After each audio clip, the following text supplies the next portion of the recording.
You can start now. Thank you. Good morning, everyone. I stand before you to talk about something that is very close to our hearts Mother's Day. What is Mother's Day?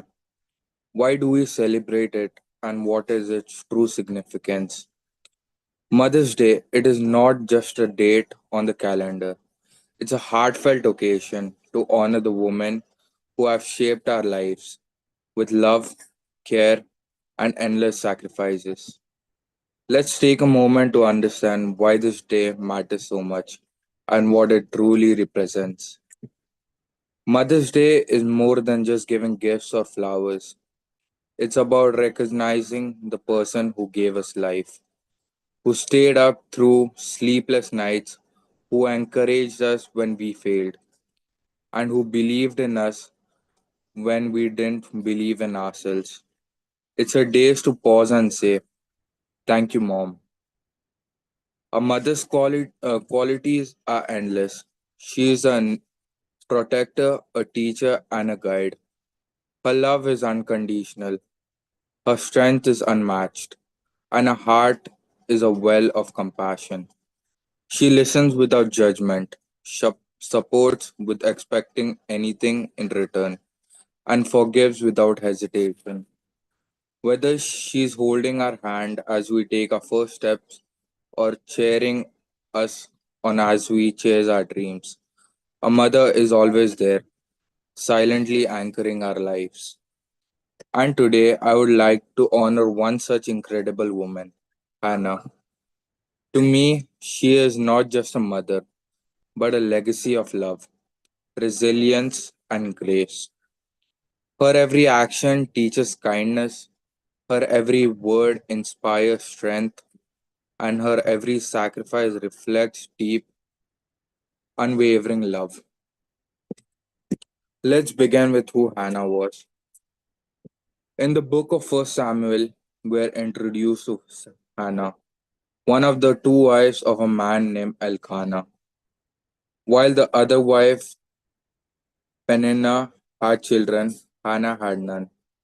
In biblical days, barrenness was not only a personal grief, it was a social stigma. A woman's value was measured by whether she could not have children.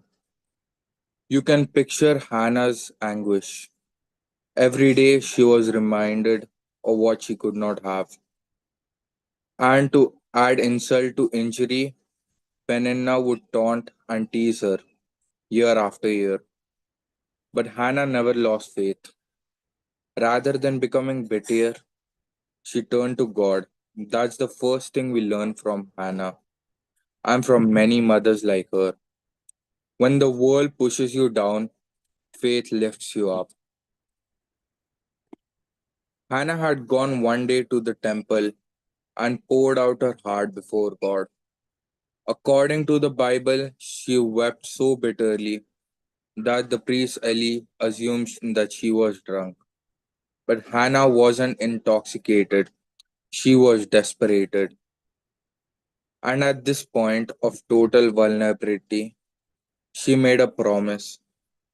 She vowed, "Lord, if you give me a son, I will give him back to you and all the days of your life." Consider that for a moment. This wasn't a flippant prayer, it was a vow to replenish the everything she most desired. What is motherhood? A mother who recognizes that a child are not hers to own, but precious gifts given by God. God listened to Hannah's prayer. She bore a son and named him Samuel, meaning God has heard. Hannah might have done an absolute face. She might have clung to Samuel after all those years of hoping and crying, but she didn't. When Samuel was a little boy, probably around 3 to 4 years, Hannah took him to the temple and left him there to serve the Lord. Picture the agony, the pride, and most of all, picture the faith it took to leave Samuel in God's work. She wasn't leaving him behind. She wasn't letting him go to his calling. This Mother's Day, Hannah reminds us that motherhood is not simply just a matter of birth, but it is also to nurture and and of letting going when it's time. Mothers today might have not take their child to a temple and leave them there, but every mother who prays for their child's future, who sacrifices their own comfort for their own child, who shapes their character day by day, is walking in the footsteps of Hannah. Hannah is like every mother who waited for a child. Hannah is a mother who gave up on her own dreams to make way for her child's dreams. Hannah is every mother who prayed in secret, wept in private, and smiled in public. And as just Samuel came to one of Israel's greatest prophets, many of us owe who we are today to the prayers, sacrifices, and faith of our mothers.